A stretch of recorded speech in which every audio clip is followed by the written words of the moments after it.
Halo teman-temanku semuanya, apa kabar teman-teman? Semoga teman-teman sehat hari ini ya. Teman-teman, kali ini saya akan mengajak teman-teman untuk membahas mengenai iblis-iblis ya, atau manusia-manusia rakus yang ada di negeri tercinta ini teman-teman. Sudah berpuluh-puluh tahun iblis-iblis atau manusia-manusia rakus itu berkeliaran di Indonesia turun-temurun ya. Kalau kita mengamati ya, sejak zaman dulu, zaman penjajahan juga banyak iblis-iblis atau manusia-manusia rakus itu di dalam negeri itu udah banyak, dan sampai hari ini semakin banyak saja teman-teman ya. Bentuknya berubah-ubah ya, yang pasti mereka-mereka yang berada di lingkaran kekuasaan ya kebanyakan. Jadi negeri ini harus berubah ya teman-teman. Kalau teman-teman lihat ini ya, artikel ini ya, saya udah baca semua nih teman-teman ya. Nah, ini ada dari Kompas, ada dari Monitor Indonesia, dari Berita Nasional ya, dari Kompas banyak banget nih ya. Nah, ini semua membahas mengenai hari ini ya, atau kemarin tanggal berapa itu, berapa hari yang lalu ini, KPK menyita uang sebanyak kurang lebih 470 miliar rupiah, hampir setengah triliun ya teman-teman. 476,9 miliar dari kasus gratifikasi Bupati Kukar ya. Nih teman-teman, namanya Rita Widyasari yang sudah ditetapkan jadi tersangka ya. Ini nyita uang cash loh teman-teman, gila nggak? Nah, dari beberapa rekening jumlahnya 476 miliar rupiah, hampir setengah triliun. Itu baru pejabat bupati ya teman-teman. Nah, baru pejabat bupati. Ironis nggak teman-teman? Nah, ironis. Saya sebenarnya mau membahas masalah beginian tuh banyak ya, bukan hanya di tambang saja teman-teman, di banyak hal ya. Cuma kadang-kadang capek hatinya ya. Cuma kadang-kadang capek hatinya teman-teman. Kita bahas negeri tercinta ini ironis ya. Saya ironis sekali ya kalau membahas mengenai NKRI ini. Di sisi lain ada rakyat Indonesia yang ingin membenahi negeri ini. Di sisi lain pejabat-pejabat sulit sekali nyari yang bisa dipercaya. Sulit dari segala level teman-teman ya. Dari yang terbawah sampai yang teratas di negeri ini sulit mencari yang susah, yang bisa dipercaya itu sulit. Nah, mudah-mudahan di zaman Prabowo ini kan dia akan memberantas korupsi ya. Mudah-mudahan benar ya, mudah-mudahan ya. Ini baru tanda-tandanya sih ada pergerakan ya. Ya, mulai ditangkepi, mulai disita ya. Tapi itu aja nggak cukup ya teman-teman. Itu aja nggak cukup. Saya sudah berpuluh-puluh tahun yang lalu teman-teman ya memfokuskan dan mengamati tentang pemerintah ini. Cuma kadang-kadang kalau membahas tuh capek sendiri. Ya, perasaannya capek, negeri kok nggak benar-benar ya. Negeri pemimpin kok nggak ada yang amanah ya. Ini susah sekali di negeri ini teman-teman. Satu-satunya harus ada hukuman tegas ya. Satu-satunya harus ada hukuman tegas begini ya teman-teman. Hukuman tegas itu kan macam-macam ya. Nah, yang pertama itu undang-undang perampasan aset itu harus cepat itu. Masa sampai hari ini nggak kelar-kelar? Ini kan tanda tanya. Apakah DPR perlu dibubarkan saja? Masa ngurusin undang-undang perampasan aset saja nggak kelar-kelar? Ya, jadi suara rakyat nggak didengar kan kalau gitu. Jadi undang-undang perampasan aset itu harus cepat-cepat disahkan ya, dibuat ya, disahkan, dan itu implementasinya harus jelas segera mungkin karena Indonesia itu darurat korupsi. Darurat korupsi ya. Untuk Presiden Prabowo ada tagline-nya harus memberantas korupsi ya sampai ke akar-akarnya. Itu bisa membuat acuan sementara ini. Tapi kalau belum ada undang-undang perampasan aset, masih abu-abu teman-teman ya. Korupsi gimana caranya nih? Pokoknya Indonesia harus ekstra lah ya, extraordinary ya. Namanya juga extraordinary crime. Saya sampai berpikir begini ya teman-teman. Kejahatan yang paling benar-benar super jahat, paling jahat itu adalah korupsi. Coba bayangin aja ya, itu dilakukan oleh orang-orang yang nggak berkekurangan. Orang-orang yang udah berkecukupan, punya jabatan, punya uang, punya kekayaan, ya masih korupsi, itu kan jahat sekali itu orang. Saya kan suka belusuan ya teman-teman, saya suka lihat ya, ada bupati, beberapa rumah bupati di daerah ya, berbanding terbalik dengan keadaan rakyatnya. Rakyatnya banyak yang miskin, ya, rumahnya banyak yang bocor, banyak yang belum punya rumah, ya, penghasilan sehari-hari aja masih kurang. Di sisi lain rumah bupatinya seperti istana, rumah bupatinya seperti istana ya, waduh, ini kok berbanding terbalik nih antara pemimpin dan rakyatnya. Ini kan ironis ya teman-teman, ironis. Saya sampai sendiri kadang-kadang memikir ya, kok ada ya, dan ini hampir rata-rata di Indonesia seperti itu. Jadi pemimpin Indonesia kebanyakan ya itu teman-teman ya. Kalau nggak ada undang-undang perampasan aset nggak berpikir ya nggak akan takut, karena apa? Korupsi dihukum ringan. Sedang korupsinya udah banyak, udah beratus-ratus miliar. Bahkan sekarang korupsi semakin besar, semakin kesini semakin besar. Dulu kan 10 miliar udah gede banget tuh. Sekarang udah ratusan miliar, bahkan triliunan korupsinya. Ya, triliunan teman-teman. Jadi ini yang headline-headline ini ya teman-teman sudah saya baca semuanya. Intinya harus ada tindakan yang extraordinary ya. Ada tindakan ekstra dari pemangku jabatan ya, tertinggi sekarang presiden. Ya, cepat-cepat eksekutif ya, dorong DPR atau legislatif untuk mengesahkan undang-undang perampasan aset. Nggak ada tawar-tawar lagi ya. Indonesia udah darurat ini. Itu yang pertama. Yang kedua, kejahatan yang lain banyak banget. Di jalanan nggak aman hari ini teman-teman. Ya banyak begal lah, banyak jambret lah. Nah itu harus dituntaskan. Dihukum seberat-beratnya juga karena ini membahayakan dan membuat warga tidak tentrem. Ya, harus dikasih contoh dari atas, dari contohnya dari pejabat.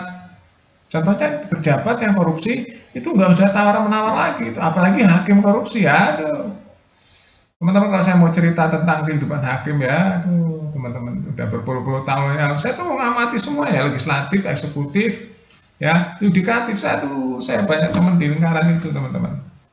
Saya cuma ngelus dada aja, iya ya, kok ada ya manusia begini ya. Katanya ini ngomongin hakim dulu ya teman-teman.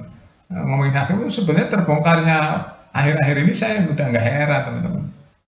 Saya sudah nggak heran lihat hakim sekarang di mobilnya ada yang ditemukan uang ya, istri hakim aja 21 miliar tuh. Ya, istri hakim yang di Jawa Timur itu teman-teman ya. Mantan petinggi pengadilan negeri Jawa Timur itu, istrinya di dalam mobilnya ada 21 miliar dan uang asing yang lain. Itu istrinya loh. Ya, terus yang ditangkap ya masalah yang membebaskan Ronald Tanur, hakimnya juga sudah ditangkap tuh. Semua sudah ditangkapi semua kan. Zaman Prabowo ini gebrakannya mantep nih. Hakim-hakim ditangkap nih. Padahal udah berlangsung lama. Udah berlangsung lama, kasusnya banyak. Sebenarnya hakim-hakim yang sudah ditangkap itu banyak. Hakim MA lah, hakim MK juga ada dulu. Jadi jumlahnya udah miliar-miliar. Nah, yang nggak masuk akal dan saya nggak kaget juga ada maklar kasus ya dari petinggi MA yang uangnya itu di rumah ada 1 triliun tuh. Sama emas 51 kilogram. Waduh, uang cash 1 triliun, bayangin aja. Dalam bentuk uang mata asing lah, rupiah lah. Itu kan menyakiti rakyat itu. Dan katanya wakil Tuhan di negeri, di bumi ini. Wakil Tuhan. Bayangin aja, kita nyari hakim yang benar tuh kayak mencari jarum di dalam jerami tuh, susahnya. Di negeri ini ironis nggak? Negeri yang berketuhanan, ironis kan? Ironis, saya nggak habis pikir, saya tuh suka melakukan riset ya teman-teman ya. Banyak hal yang udah saya riset teman.